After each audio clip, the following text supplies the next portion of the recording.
लोग भले कहते हैं कि खाली हाथ आए थे, ठीक है खाली हाथ आए थे, लेकिन खाली हाथ जाना नहीं है। इस देश का ऋण चुका के जाना है।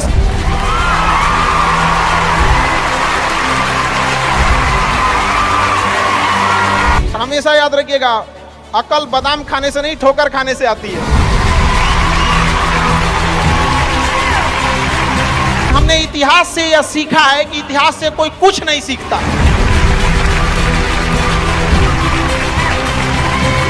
भले जेब खाली हो, जेब में गांधी हो या ना हो, दिल में एक आंधी होनी चाहिए। जो बोले हैं, जो ठाने हैं, वो कर लेंगे यहां पर, और नहीं कर सकते हैं तो दुर्भाग्य है इस भारत की धरती पर जन्म लिया हुआ।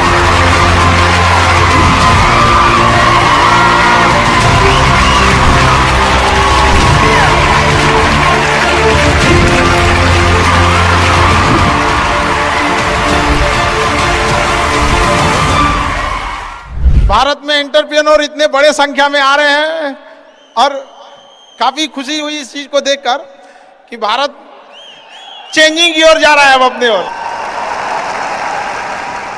हमेशा सीखने की प्रवृत्ति रखिएगा।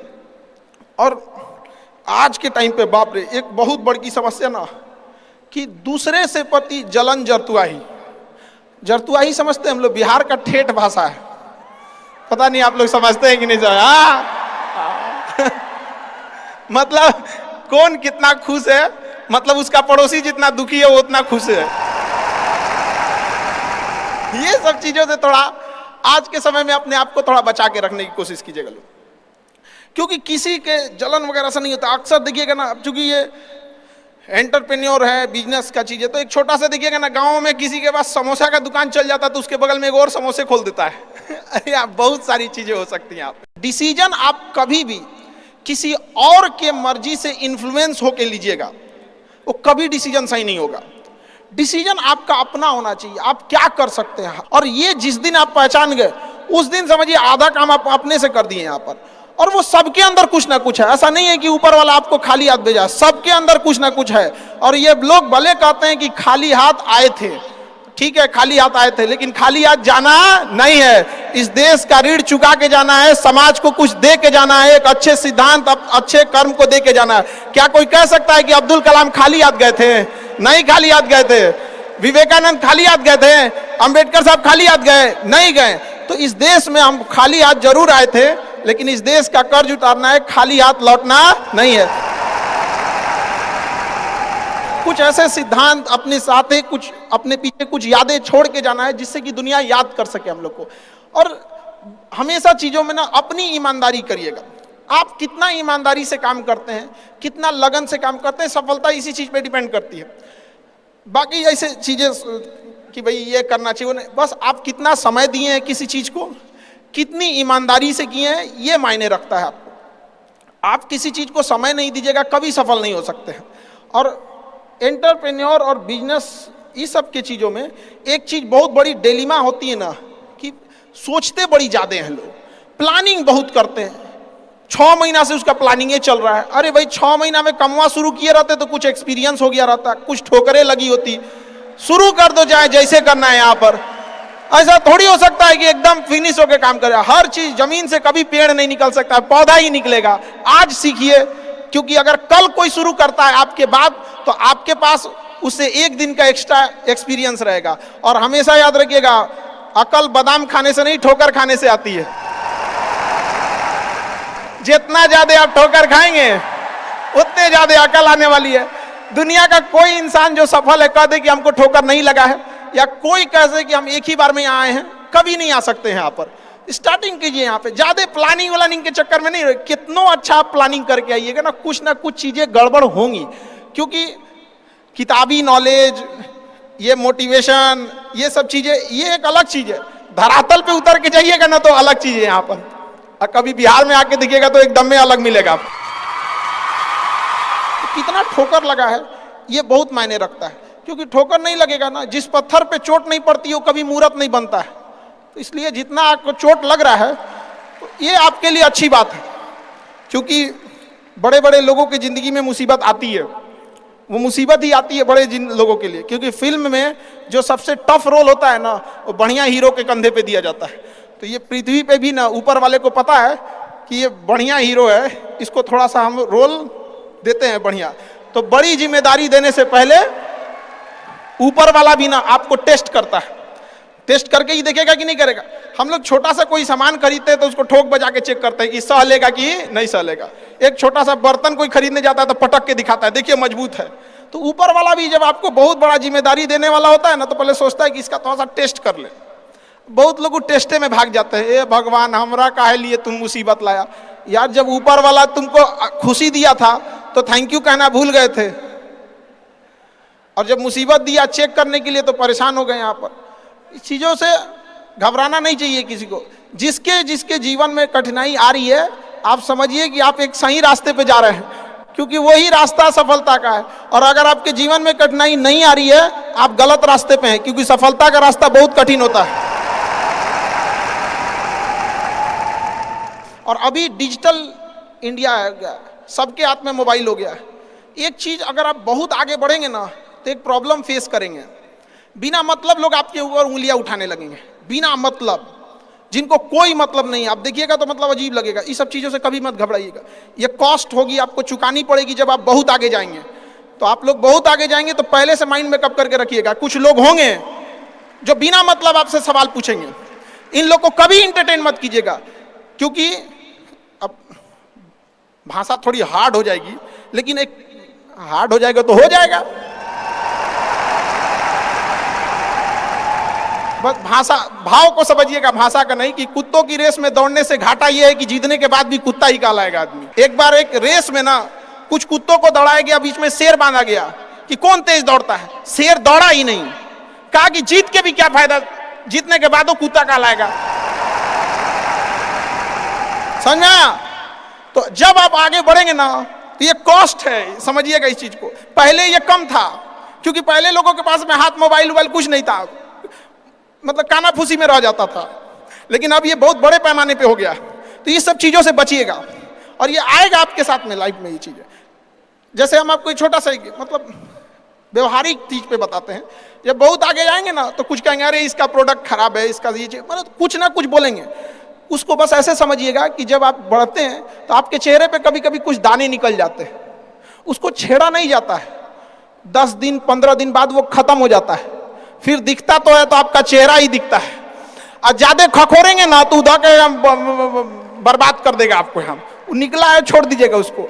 एक समय आएगा जब आप ही जाने जाएंगे। यहाँ लोग किस चीज पे नहीं उंगलियां उठा देते हैं, भगवान को उंगलियां उठा दिए लोग। अग्नि परीक्षा भगवान को देना पड़ा, हम लोग की क्या औकात है जी यहाँ पर। इसलिए भैया इस सब चक्कर में नहीं पड़िएगा। आप जो हैं वो एकदम परफेक्ट है, चाहे जैसे भी हो। गलतियां सबसे होंगी, जो गलती करिएगा उसको एक्सेप्ट कर लीजिएगा। हाँ हमारे पास ऐसे गलती हो गई, नेक्स्ट टाइम से हम सुधारेंगे, बट कोशिश कीजिएगा गलतियां ना हो। लेकिन सबके जवाब देने की कोशिश मत कीजिएगा। आप इंसान है, कोई डिटर्जेंट नहीं है कि सफाई करते चलते हैं आप। और काबिल इतना बनिए ना कि लोग आपको रोकने के लिए ना साजिश करना पड़े, कोशिश नहीं। उस लेवल पे जाइए। आपको यार ये कैसे आगे निकल गए यहाँ पर।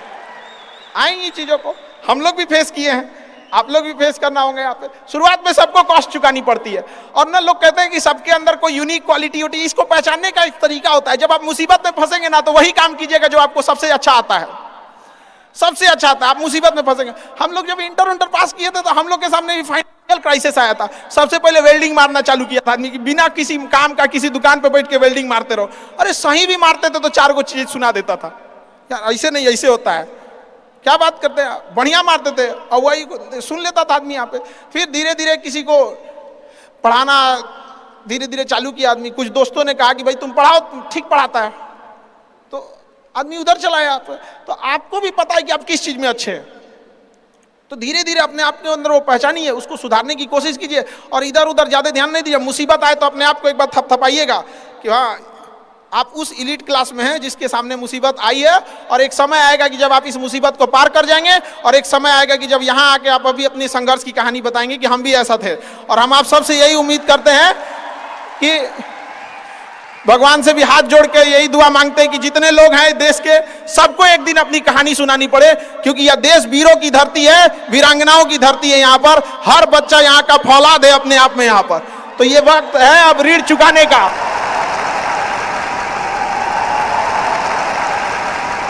अब इस सदी में हमें अपना नहीं, अब इस देश का भी एक ऋण चुकाना होगा कि शायद पिछले जन्म में बहुत सौभाग्य, बहुत अच्छा काम किए होंगे तो हिंदुस्तान में जन्म लिए, वरना अगर जन्म के समय थोड़ा बहुत बॉर्डर क्रॉस करते ना, उधरिया हो जाते ना, अरे बाप रे बाप, अरे क्या दुर्दशा होता जिसका कोई हद नहीं। यहाँ पे थोड़ा सा बस उधर घसक जाते तो। लेकिन ये हम लोग का सौभाग्य। एक चीज हम लोगों ने गलती किया के बाद, हमने महिलाओं के पावर को ना अंडर एस्टिमेट कर दिया। हम लोग 1947 से जो पुरुष समाज है ये सोच रहा है कि देश को आगे ले जाने के लिए, अभी तक सोचिए रहा है। ये हम लोगों से गलतियां हुई हैं। और लड़कियों को हमने जो साथ छोड़ दिया महिलाओं का ना, बस यकीन मानिए जिस दिन भारत देश की महिलाएं पुरुषों के साथ कदम से कदम मिला ली, 10 साल में देश की सूरत बदल जाएगी, दुनिया देखते रह जाएगी। यहाँ पर हम इस चीज को ज्यादा समझ सकते हैं क्योंकि हमारी खुद की बहन नहीं, अपनी बहन नहीं, लेकिन अभी भी हम अपना घर देखते हैं ना तो लगता है कि बहुत बड़ी कमी है। और अगर बहन रहती तो चीजों को अच्छे से समेट के रख सकती थी। अब तो इसलिए हम देखेंगे हमको इंडिया में सबसे ज्यादा राखी बांधी जाती है, पूरे हिंदुस्तान में सबसे ज्यादा राखी बांधी जाती है। नहीं था तो हमारे यहाँ माझी जी थे ना, वो कहे कि भगवान के भरोसे मत बैठो, क्या पता भगवान तोरे भरोसे बैठा लो। तो बहन नहीं थी तो क्या दिक्कत है, दुनिया में सबसे ज्यादा राखी बांधी गई। अब मतलब आप सोचते हैं कि अगली बार, अभी इस बार 7,500 राखी बांधी गई थी, 7,500। हर साल रक्षाबंधन के बाद, पहले ही रक्षाबंधन से पहले हमको एक डॉक्टर अपॉइंट करके रखना पड़ता है कि सर मेरा ना ब्लड रुक जाएगा, इतना राखी बांधी जाती है। तो आप एकदम ना स्टैंड बाई पे रेडी रहिएगा वहां पे। इतना राखी बांधने के बाद एक आदमी आता है मेरा हाथ उठाने वाला, वो हाथ लेके चलता है, हम ऐसे चलते रहते हैं। तो खुश नसीब हैं वो लोग जिनके घर में बहनें हैं, जिनकी बेटियां हैं। आप उसकी कदर नहीं कर सकते हैं तो यकीन मानिए इसका बदला भगवान जरूर लेता है। आजकल लोग देखते हैं कि लोग बहू की कदर नहीं करते। अरे वो आपकी बेटी है, चेहरा बदल के वापस भगवान ने भेजा है आपको, नहीं कर सकते कदर ना, तो आपने भगवान की उस नेमत को ठुकरा दिया है। अब फिर घरे में मुसीबत आएगा तो कहेंगे कि पता नहीं क्या हो गया। चाहे चांद पे पहुंच जाइए, चाहे जितना भी आगे चल जाइए, अपनी सभ्यता संस्कृति को मत भूलिएगा वरना मिट जाइएगा आप यहां से।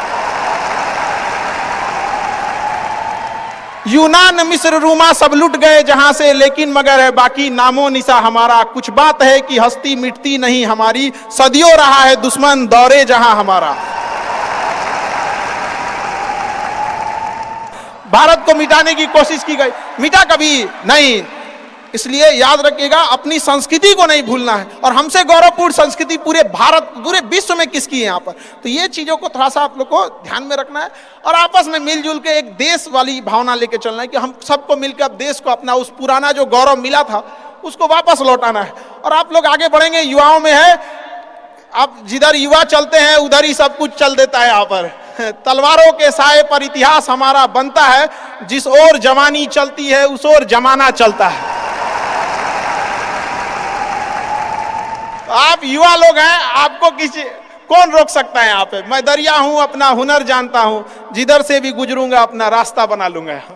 तो युवाओं में यही तो एक है, भले जेब खाली हो, जेब में गांधी हो या ना हो, दिल में एक आंधी होनी चाहिए कि जो बोले हैं, जो ठाने हैं वो कर लेंगे यहाँ पर। और नहीं कर सकते हैं तो दुर्भाग्य है इस भारत की धरती पर जन्म लिया हुआ, ये व्यर्थ हो जाएगा यहाँ पर। तो एक कहानी लिखना है जो आगे जाके सबको सुनाना है। और हर उस घर में 2 किलो अलग से मिठाई जाएगी जिस घर से आवाज आई थी कि इससे नहीं हो सकता है, अलग से एकदम ले भैया ये तेरे लिए स्पेशल है। यहाँ पर एकदम तारीफ करने वालों की कमी हो जाए, जलने वालों की कमी नहीं होना चाहिए।